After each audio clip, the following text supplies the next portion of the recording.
given the opportunity to know the future, would you take it? Do you think it would be cool to know what was going to happen? I think on one hand, yes, you would know what was coming.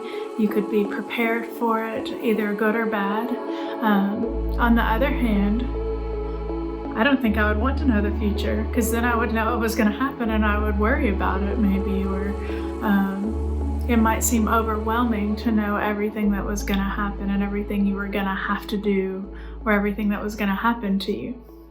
I ask this question because today we are studying about a prophecy or a vision that Daniel received from the Lord.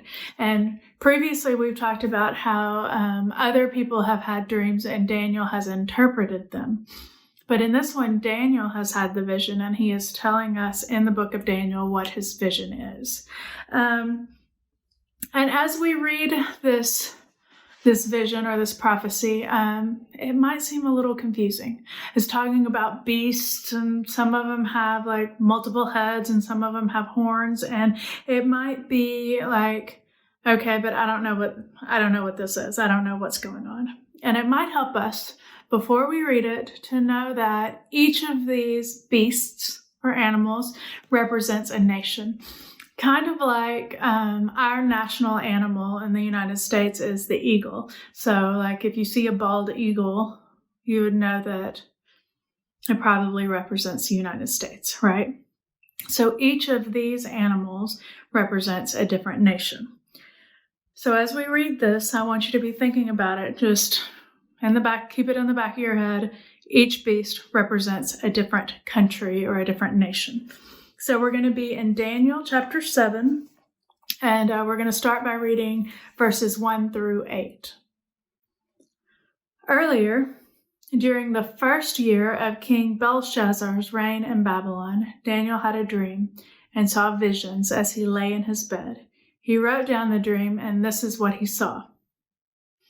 In my vision that night, I, Daniel, saw a great storm churning the surface of a great sea with strong winds blowing in every direction.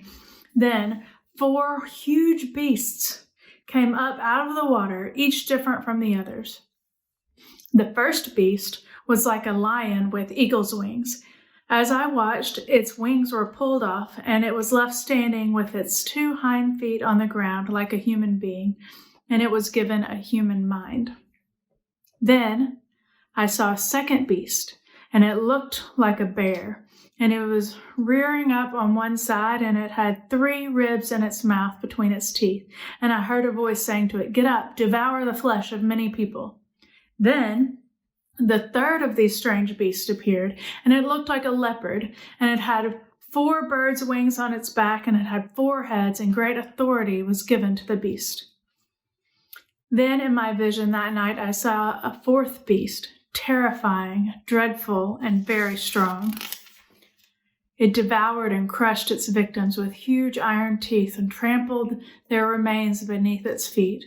And it was different from any of the other beasts, and it had 10 horns. And as I was looking at the horns, suddenly another small horn appeared among them. 3 of the first horns were torn out by the roots to make room for it. This little horn had eyes like human eyes and a mouth that was boasting arrogantly. It's kind of a crazy vision, but I think if you had that in a dream, you would definitely remember it, right? And so Daniel writes down this vision because he knows it's not just a dream, just kind of a wacky dream. It is a vision from the Lord.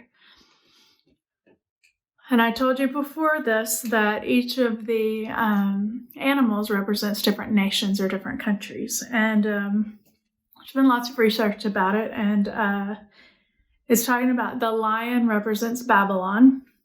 The bear represents Persia. The leopard represents Greece. And then the 4th beast that's not even like an animal, it doesn't say what kind of animal it looks like, represents Rome. Now, thinking about this and thinking about each of those representing different nations, how do you think Daniel would feel about this vision? Like, he is in Babylon right now, still a captive, not living in his homeland, and he has this vision. And in the vision, the lion that has the wings is Babylon. And what happens to the lion? Its wings are removed. Then he's set on his hind feet like a man and given the mind of a man. How do you think that might make him feel? I think when you see the sea and the water and then the beast coming out, you'd be scared, right? But then you see one of the beasts being taken down. And so it might give you a little hope, maybe. I think as we continue the vision, you might see a lot of hope at the end of it. It's talking a lot about, like, these nations seem really hostile, right? These beasts don't seem friendly, right? Are there things in our nation and our culture that are hostile toward the Lord or against what the Lord would have us to do and to say and to be? Yes. There's a lot of things about our culture that are not of the Lord. There's language our culture uses. There's clothes our culture wears. There's music and movies and all kinds of things that our culture values that is not of the Lord. And there are a lot of values in the culture that are completely opposite of what the Lord would value. Like our culture values doing things on our own and self-reliance, whereas God values relying on the Lord and trusting Him with everything. And so when we are in a culture or a nation that is hostile to the Lord, I want you to look at this vision and see, what does it say about where we are and how the Lord responds to where we are. So these beasts have come out of the water and they're looking really ferocious, but let's see what happens to them, okay? So we're going to keep reading Daniel chapter 7, verses 9 through 12. I watched as thrones were put in place, and the Ancient One sat down to judge. His clothing was as white as snow, his hair like purest wool. He sat on a fiery throne with wheels of blazing fire, and a river of fire was pouring out, flowing from his presence. Millions of angels ministered to him. Many millions stood to attest him. Then the court began its session, and the books were open. I continued to watch because I could hear the little horn's boastful speech. I kept watching until the fourth beast was killed, and its body was destroyed by fire. The other three beasts had their authority taken from them, but they were allowed to live a little while longer. So what happened to them? It shows that the fourth beast was killed, and the first three beasts, their authority was taken from them. That's what happened to the beast. But why? Who came? This version, it says the Ancient One, or the Ancient of Days. Have you heard that expression before? We have a song that says Ancient of Days, but what is that even talking about? Who is that? Who is the Ancient of Days, or who is the Ancient One? We know that his clothing was white as snow and purest wool, and he sat on a throne, and millions of angels ministered to him. Who do you think it is? Jesus. So Jesus comes, and when Jesus comes, what happens to the beasts? It seemed so scary and big at the beginning, but what happens to them?